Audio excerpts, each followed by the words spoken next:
and welcome to the Mosquito Fire Community Information Meeting for Monday, September 12th. My name is Nathan Judy, Fire Information Officer for California Incident Command Team 5. This evening you will hear from members of the Unified Command Team and our cooperators.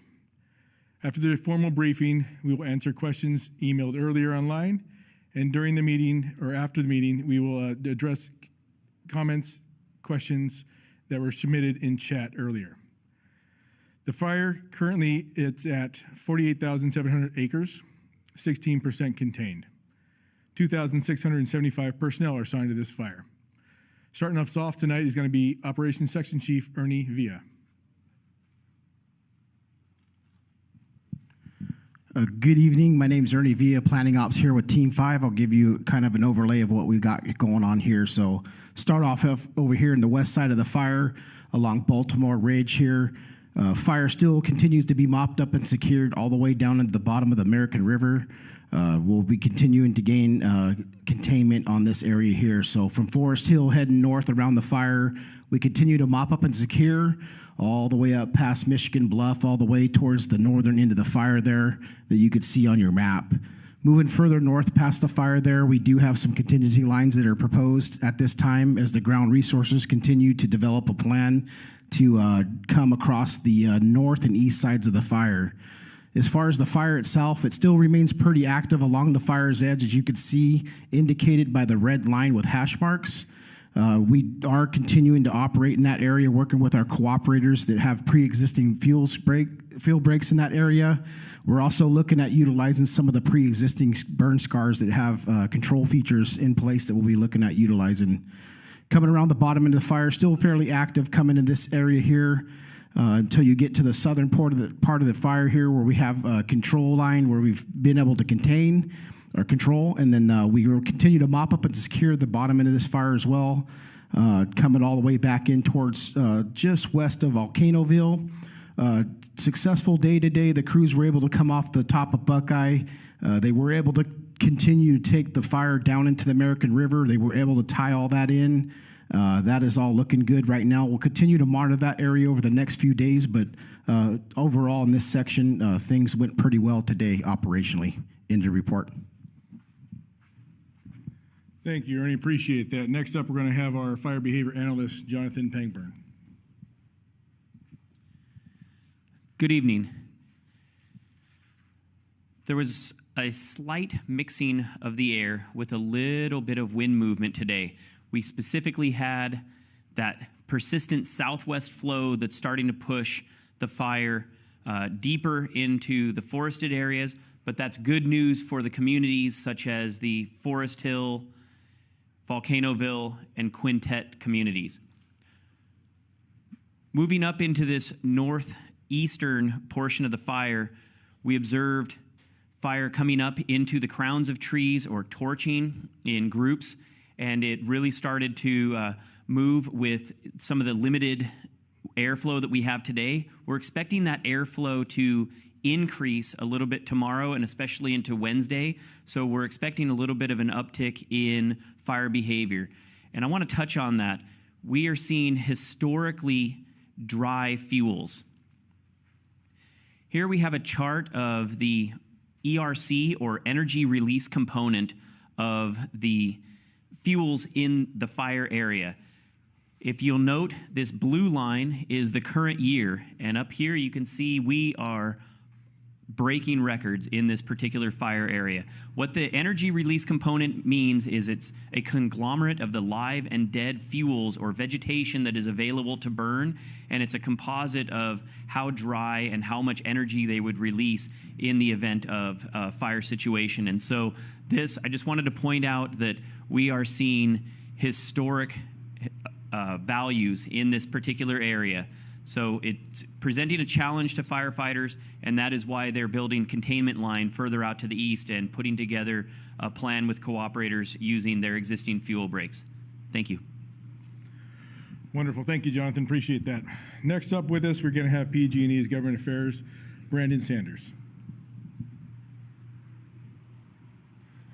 Thank you and good evening. My name is Brandon Sanders. I am a senior representative with PG&E's Local Government Affairs Group.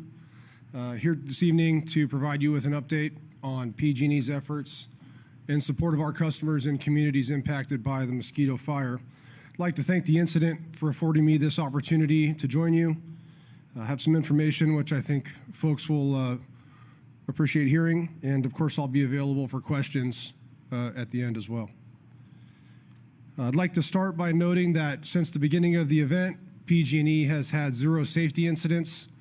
Our coworkers continue to work at a safe and determined pace to restore service to our customers and communities impacted by the fire.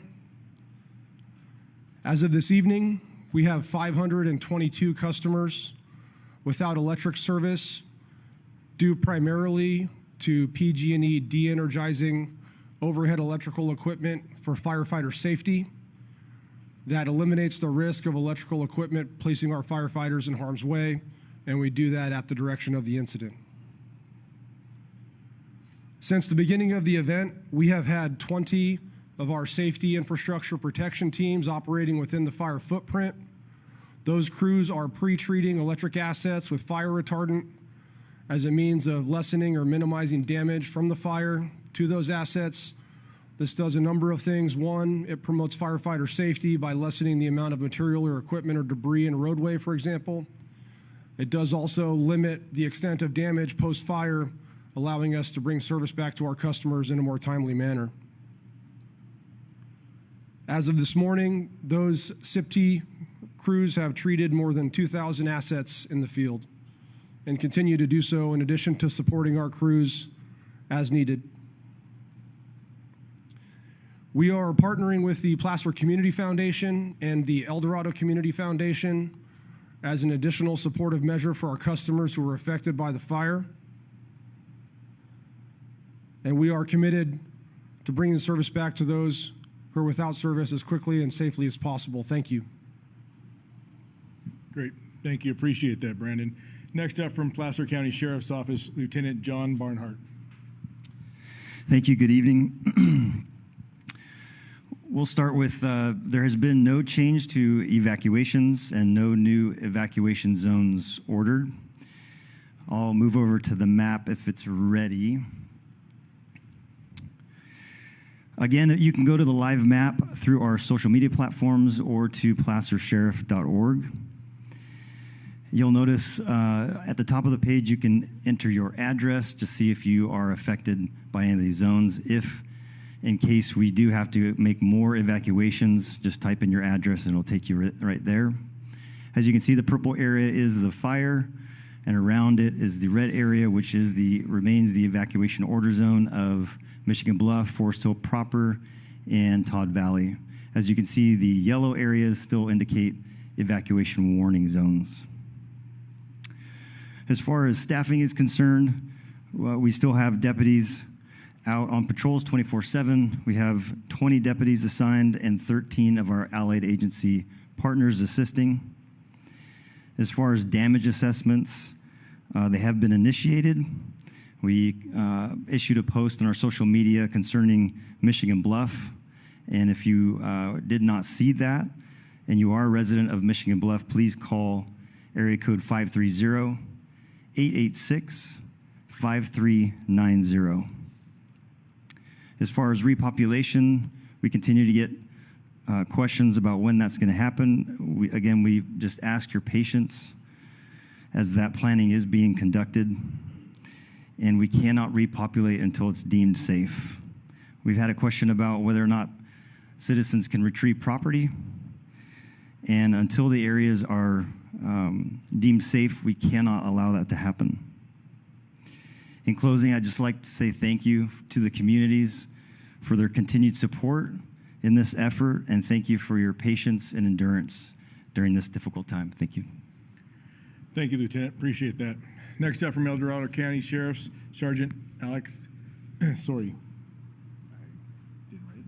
Hello, Alexander Story, Sheriff's Office for El Dorado County, and I'm the Public Information Officer. Today, I'll start it off with our staffing. We had 7 El Dorado County Sheriff's Office personnel dedicated to this fire today, and 30 mutual aids, so a total of 37 law enforcement personnel dedicated to the fire. As far as arrests go, we had 8 arrests and 1 citation total so far. We had 1 more arrest and 1 more citation. These arrests are people that we believe to be either intent or actually victimizing our community. As far as public information goes, I'll reiterate that you can go to the county website, and that is edcgov.us, and our social media pages, and then also for any displaced residents, 211 is a good option. Also, if you haven't already, sign up for evacuation notices, ready.edso.org. So far, there's been no change to any evacuation orders or warnings or road closures, so that all remains the same. Additionally, today, Animal Services has put out information that they will respond to any calls, and they offer to assist residents of evacuated areas to feed and water their pets. So they'll go respond out to your property if you give them a call. The phone number is 530-621-5795. Again, that's 530-621-5795.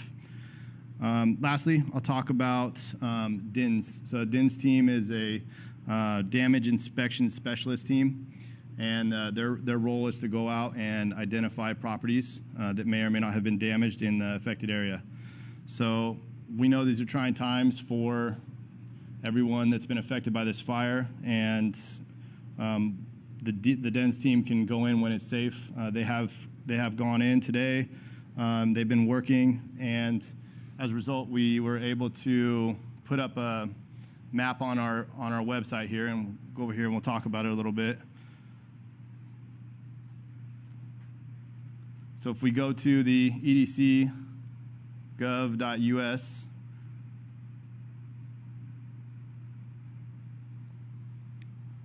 and then click on the Mosquito fire response information, and then scroll down, it should be in there for you, ready to view.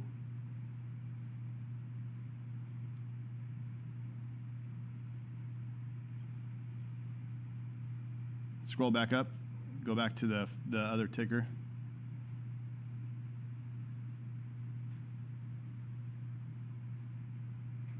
Click on that one. And then you can go in here and view any properties. There's a legend on the left-hand side, and you can view properties with damage or no damage. Thank you. Wonderful. Thank you. I appreciate that, Sergeant. And next up is going to be with our CalFire Unified Commander, Jim Hudson.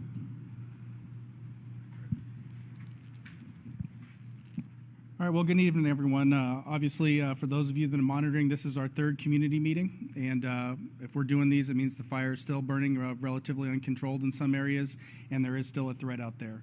I'd like to start off tonight by reaffirming our priorities and goals as unified commanders between CalFire, United States Forest Service, El Dorado County Sheriff's priorities, as well as Placer County Sheriff's.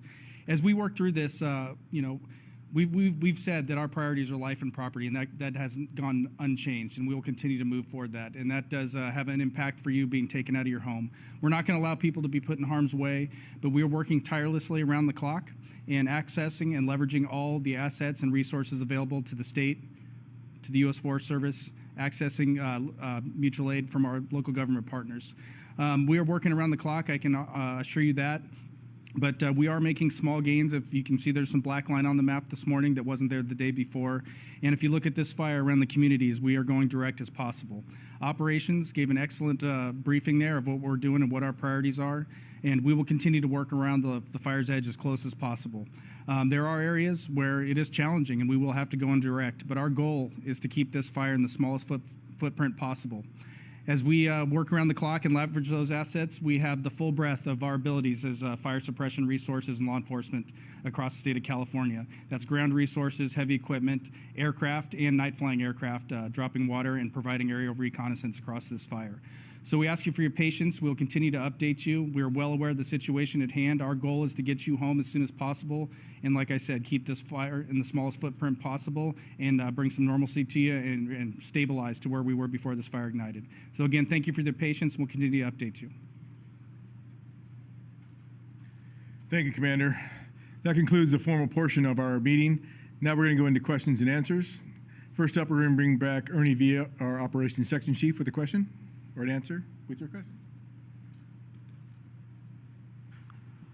So my first question here is how wide does a fire break need to be effective? I think it's a really good question. I think a lot goes into how that we look at those things. I think a lot about its position on the terrain, weather factors that kind of play into how wide that should be. The wider the line, it helps with radiant heat source ignitions, but doesn't always mean it's the most effective to be too wide. So there's a lot that plays into that. A lot of times the folks on the ground that are operating within these areas every day build those lines to their comfort level. A lot of times coming down these steep ridge lines, their safety is actually within the width of that break. So a lot of times it could be a little bit wider based on their comfort levels with going down into these steeper drainages. A lot of our folks are down here on foot. There's not a lot of quick, rapid ways to get them out of there. So they play a lot of things into the decision-making to make these things happen.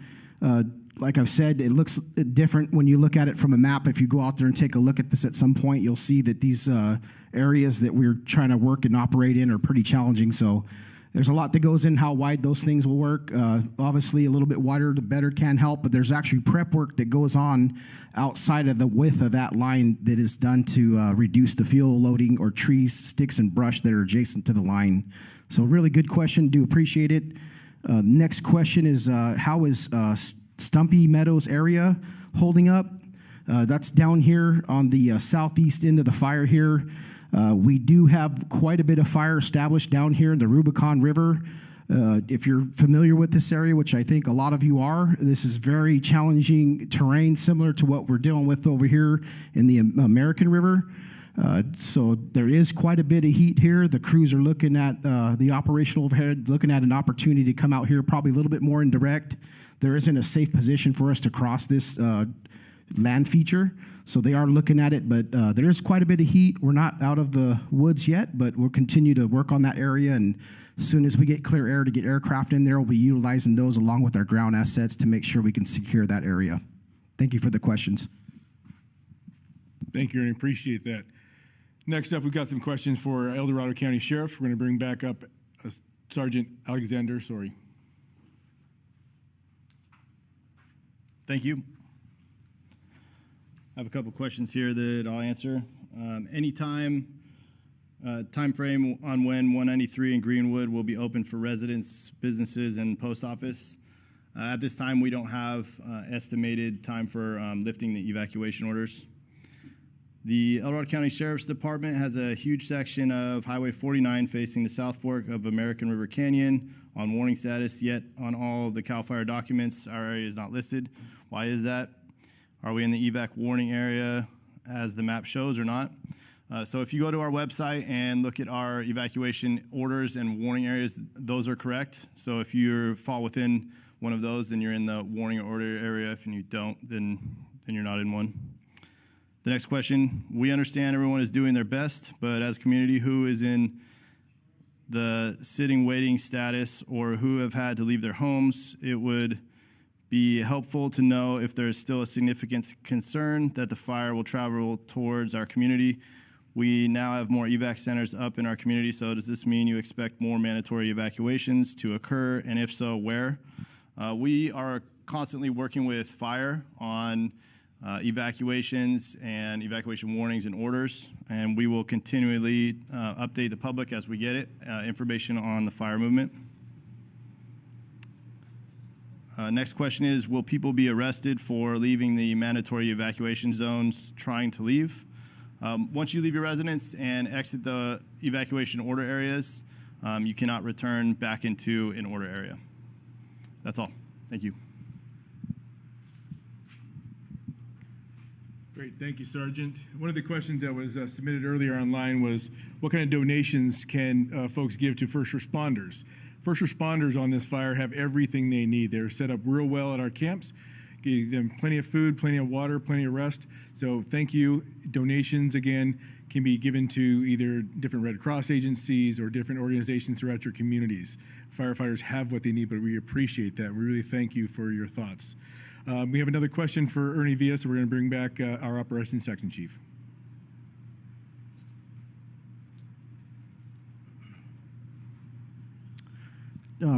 Back with you here. So wanting more details as far as the containment efforts on the northeast side of the fire. I think it's another good question, kind of provide some more details for you. So out here kind of on the north and the east side of the fire, these longer drainages do extend out towards the east and to the north pretty far. What we have out here is older burn scars from past fires. So the firefighters are looking at taking advantage of those opportunities, which will play into how well we can gain containment out here. We'll be taking advantage of those. Currently, as you can see, there is no containment on the northeast side of the fire here. We do have a lot of resources moving into this area here, as we were able to take care of the higher priority down in the lower section of the fire here, where we had a huge amount of structured defense at the current time. There was a lot of life and property threat down here. As we continue to mitigate the threat down here, it helps us push resources out to the further into the fire where there's still values at risk out here, but they weren't the highest priority at the given time, so it allows us to push people out here. So over the coming days, I think that as the crews continue to do the good work like they have down here on the southwest side, we're going to continue to push folks out here, and they're going to continue to try to gain containment over the next few days. Currently, they're looking at all those things out there that they can use to their advantage, from the great fuels work that's happened over the last few years, previous burn scars. They have all that information. They're utilizing that to their advantage, and they've taken advantage of some of the cooler weather that we did experience and kind of have experienced the last few days coming out of that heat wave that we experienced. So hopefully I answered your questions and appreciate your time. Thank you. Thank you, Ernie. And we've got a couple more questions for our Placer County Sheriff. So we're going to bring back up Lieutenant Josh Barnhart. There you go. Thank you. One question was, when will Todd Valley repopulate? And that is really a determination that Unified Command has to make. And again, we just have to make sure that that area is safe with all participating parties before we can open that back up. Another question is, are people subject to arrest that haven't evacuated but want to now? If that's for you, you can give us a call and just make sure that you're doing it safely, not through a zone that is being actively fought by firefighters. You can call us on our dispatch at 530-886-5376. Thank you.